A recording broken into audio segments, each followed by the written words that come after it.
Assalamualaikum warahmatullahi wabarakatuh, salam sejahtera untuk kita semua, Om Swastiastu Namo Buddhaya. Halo rekan-rekan penggiat anti korupsi, berjumpa lagi dalam video penyuluhan anti korupsi dengan tema korupsi kepala daerah. Rekan-rekan sekalian, pada tahun 2022 yang lalu, kita banyak mendapat informasi penangkapan kepala daerah yang terlibat korupsi, sedikitnya paling tidak ada lebih dari 3 kepala daerah yang ditetapkan sebagai tersangka penyuapan. Dilansir dari website Indonesia Corruption Watch atau ICW, mencuatnya fakta korupsi kepala daerah memang bukanlah hal baru. Berdasarkan data di situs kpk.go.id, sejak tahun 2004 hingga tanggal 3 Januari tahun 2022 tak kurang dari 22 gubernur dan 148 bupati, wali kota telah ditindak oleh KPK. Jumlah itu tentu bisa lebih besar jika digabungkan dengan data dari kejaksaan dan kepolisian. ICW mencatat, sepanjang tahun 2010 Juni tahun 2018 tak kurang dari 253 kepala daerah ditetapkan sebagai tersangka korupsi oleh aparat penegak hukum. Praktik suap yang mengemuka di awal tahun, sekali lagi ibarat fenomena gunung es. Sudah menjadi rahasia umum bahwa akar masalah dari maraknya korupsi kepala daerah salah satunya karena tingginya biaya politik. ICW mencatat di tahun 2018, mahalnya biaya politik setidaknya disebabkan dua hal yakni, politik uang berbentuk mahar politik atau nomination buying dan jual beli suara atau vote buying.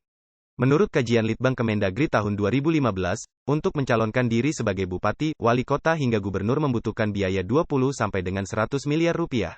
Sementara, pendapatan rata-rata gaji kepala daerah hanya sekitar 5 miliar rupiah selama satu periode. Lalu bagaimana langkah untuk mengurangi potensi korupsi dari para kepala daerah ini? Untuk mengatasinya, setidaknya dua upaya bisa diambil. Pertama, perbaikan tata kelola partai mulai dari kaderisasi hingga pendanaan partai politik. Sumber utama merebaknya korupsi tak berkesudahan oleh kepala daerah ada pada partai politik. Partai tidak menjalankan tugas dan fungsinya dengan baik. Mencuatnya politik berbiaya tinggi acap kali terjadi karena partai tak ubahnya sebagai mesin pengumpul dana jelang pemilu. Alhasil, partai dikelola tidak demokratis, kader instan bermunculan dengan modalitas besar bisa menyingkirkan kader potensial dari internal partai. Kandidat yang berani memberikan mahar politik besar akan diajak bergabung dan diutamakan dalam kontestasi elektoral. Selain itu, transparansi dan akuntabilitas masih menjadi catatan utama bagi tata kelola keuangan partai politik yang harus dibenahi. Kedua, penguatan sistem pengawasan dalam proses pengadaan barang dan jasa melalui keterbukaan informasi dan data yang mudah diakses oleh masyarakat. Meski saat ini penerapan sistem pengadaan elektronik sudah dilakukan, namun masih terdapat sejumlah informasi dan data yang sulit diakses oleh masyarakat. Dengan penguatan transparansi dan akuntabilitas memberikan ruang bagi semua pihak untuk mengawasi pengadaan.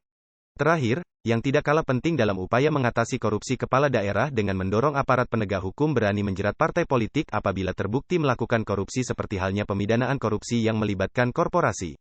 Baiklah rekan-rekan sekalian, cukup sudah pemaparan pada hari ini. Semoga apa yang disampaikan dapat bermanfaat bagi kita semua, dan semoga kita semua tetap menjaga nilai-nilai integritas demi Indonesia yang bersih dari korupsi. Sekian dan terima kasih.